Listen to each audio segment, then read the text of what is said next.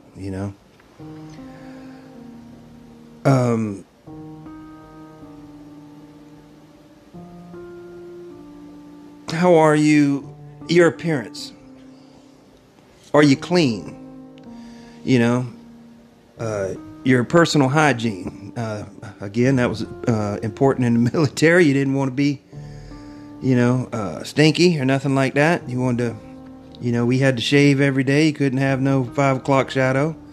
Although once I got out to service, I decided, hey, I'm not doing that no more. I didn't like having to shave every day. It was a pain in the butt. I didn't like it.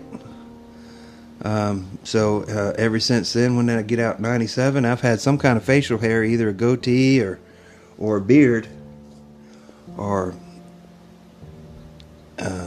soul patch or something, ever since. And I've had a beard now, I guess, maybe for the last, solid, last probably 15 years, maybe 13 years. And I keep it, but I let it grow a little bit sometimes, but once it starts getting a little bushy, and it starts to look unkempt, then, hey, it's time to trim it up, or shave it a little closer, get it back some.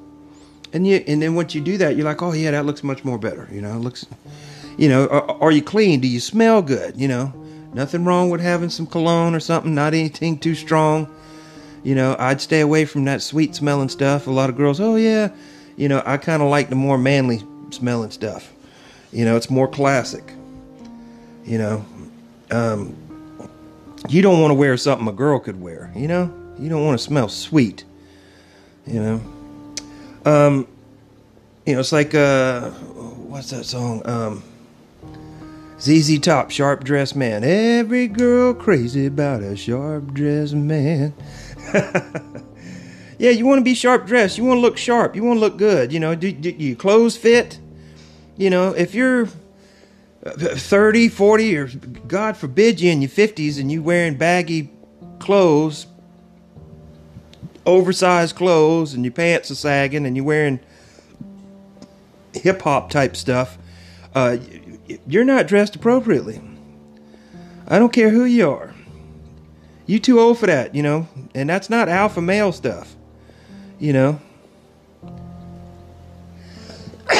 Oh, bless me. Excuse me, I'm sorry. I'm gonna have to get me a kill button, a kill switch. And you want to look like a man, and you want to look like a successful person. Like I said, you want to dress for the job. You want to dress for the job you want. You want to look successful. You want to put forth that image. And again, you don't want to be disingenuous,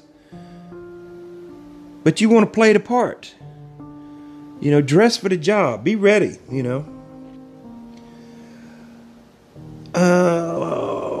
What else have we got? Another thing that alpha males have, or a trait, I would say, is that stoicism. And that's kind of with the confidence thing, but it's a little different element of it, the confidence thing. Stoicism is, that rock steady, quiet, firm, no matter what's going on around you, you're calm, cool, collective, and you're not whining and complaining and bitching and moaning, or crazy.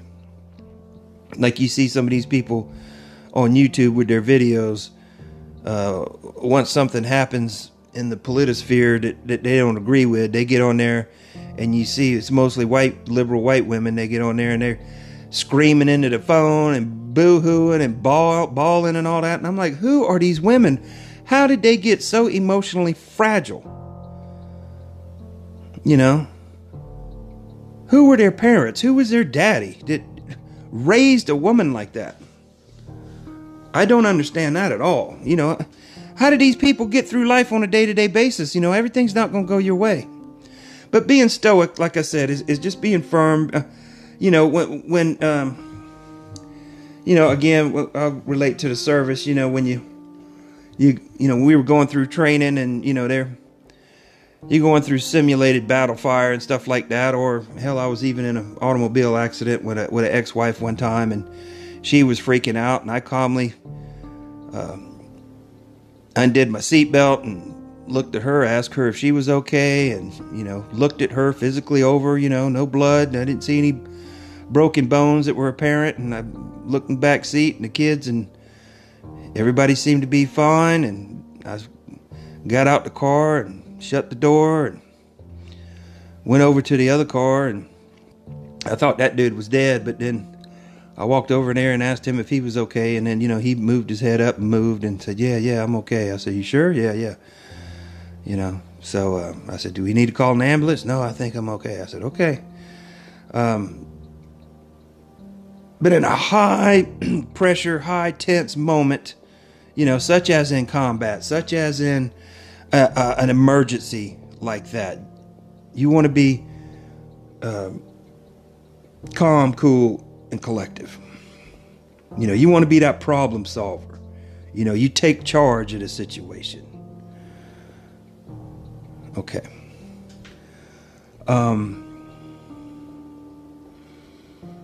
Being able to say no. Now, a lot of people don't like that. They ask you for something, or they ask you to do something, or they want you to go with them, or, you know, and you don't have to give an excuse. You don't have to give a reason. It's okay to say no. And that's it. That's your answer. You don't have to qualify that no with anything. You know, you don't have to be a yes man. You don't want to be a yes man. You know, especially with a female. You know, because most guys be like, you know, oh yeah, honey, whatever you want to do. Yeah. You don't want that. Tell her no. You know, it's okay. It's all right to say no to stuff. You know, and if it's a friend or a family member or whatever, you know, you're trying to help them in some kind of way, it's okay to give them, you know, a hand up.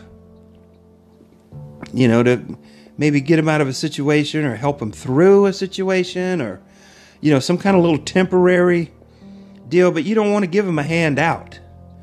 You know, a hand up, not a hand out. You know, don't be a yes man. Don't be that person. Are you a leader?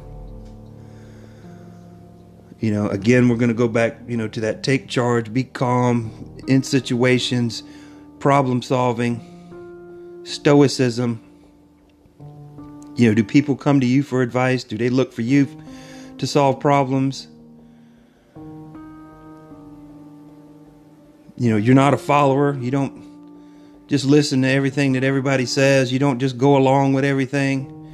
You know, you're all right with being on your own and walking away and doing your own thing. You know, you don't have to be with the crowd. And leaders build other leaders. They teach people. They help them to become leaders. Now, not everybody's a leader, but you can help them to become a better version of themselves. You know, you help others by, again, you know, by lifting them up. Leaders aren't the person that just points their finger and shakes their finger and tell you how you screwed up, you know, or how to do this or how to do that. They teach you. They teach. Leaders are teachers. They teach you what they know. help you become a better person. And then it makes their job easier because they don't have to micromanage you. They know that you know how to do it and know how to do it on your own, and you can handle it. And then all they got to do is maybe come over there and just check and see how everything's going, if they can help you in any way. You know, is there something you need? You need material? You need some help? You know, do you need more time? You know, what is it? Is it, you know, what can I help you to do to accomplish this mission, so to speak? Leaders lead. They don't follow. And I'll make this the last one. I don't want to run too long. Responsibility. You got to take ownership of your own shit. You got to be responsible.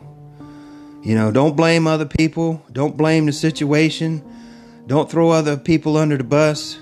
Own up. It's your stuff. You know, everybody can smell what you're stepping in. It's yours. Just own it. You know, and learn from it and be a better person because of it. Stability. You know, again, like I said earlier, not jumping from job to job to job. That's instability. You know, you're not settled. You know, you're just jumping around. You know, you may go, you know, through a couple of jobs before you find the right one, or you find the right place, or you kind of find your niche, so to speak. But if that's a pattern with you, you know, that's not stability, and that's an alpha trait. You know, responsibility and stability. You're stable. You're rock solid. Women like that. They want security. You know, they want to know that, you know, you're rock solid. You're not going to fall apart at the seams. You're not going to fall apart, you know, when things get rough. This person's stable, you know, financially stable, emotionally stable. You know, you're emotionally mature, you know. Again, with the whining, the crying, the pissing, the moaning, it doesn't do any good. Be mature. Be emotionally mature. You know, it's okay to have fun, crack jokes, and, you know, guy talk, shop talk, locker room talk. You know, that's fine. Those are private conversations. But in public, and especially with a woman, you want to project emotional maturity, stability, and responsibility. Those are just some of the traits. Like I said, there's 9 or 10 there. I know I kind of ran through them a little quickly, but that's because, you know, I had a lot of them and I didn't want to run long. Again, thank you for tuning in tonight. Please go to the social pages, Facebook, Twitter, Instagram, Parler. Please check them out. Like, subscribe. Same thing here with the podcast, wherever you're listening to it. Like, subscribe, leave me some comments. If you'd like to support the channel, that would be lovely. I appreciate you tuning in tonight. I have been James Rodney Lemax, and you have been great.